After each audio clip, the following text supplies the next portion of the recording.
भाभी से भाभी अपन भाभी ना कि आगे माई होए भाभी हरदी लगावेला ना आगे माई होए भाभी हरदी लगावे।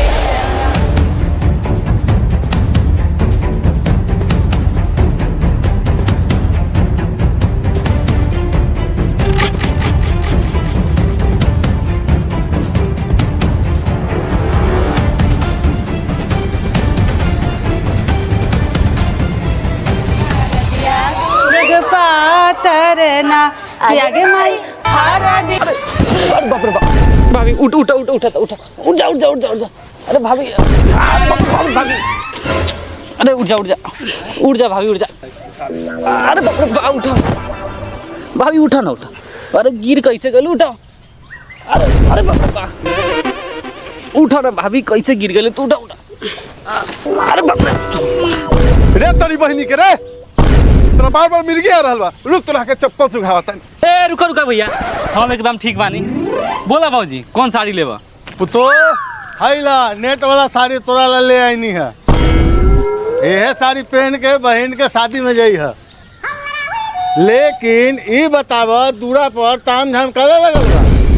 ससुर जी साड़ियाँ तो लेते रहनी है लेकिन थैंक यू जो आप मेरे लिए साड़ी लेके आए।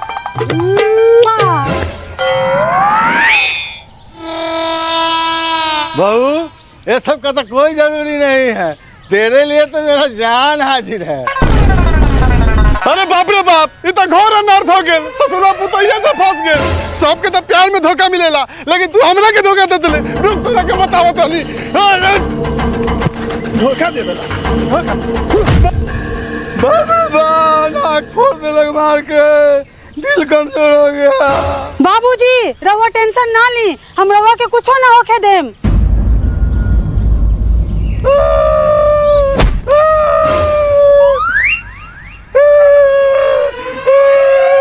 हमर तो मोगिया छिनार बा तो बाप के का दोष है? बेटा जब मेहरारू को खुश नहीं रखेगा तो बाप तो मजा लेवे करेगा। इसीलिए बोलते हैं कि हमारे गैंग में शामिल हो जाओ और ढेर सारा पैसा कमाओ और मेहरारू को खुश रखो। अच्छा सचो का वैसे आप करते क्या है? आज रात के मिलो चौराहा पर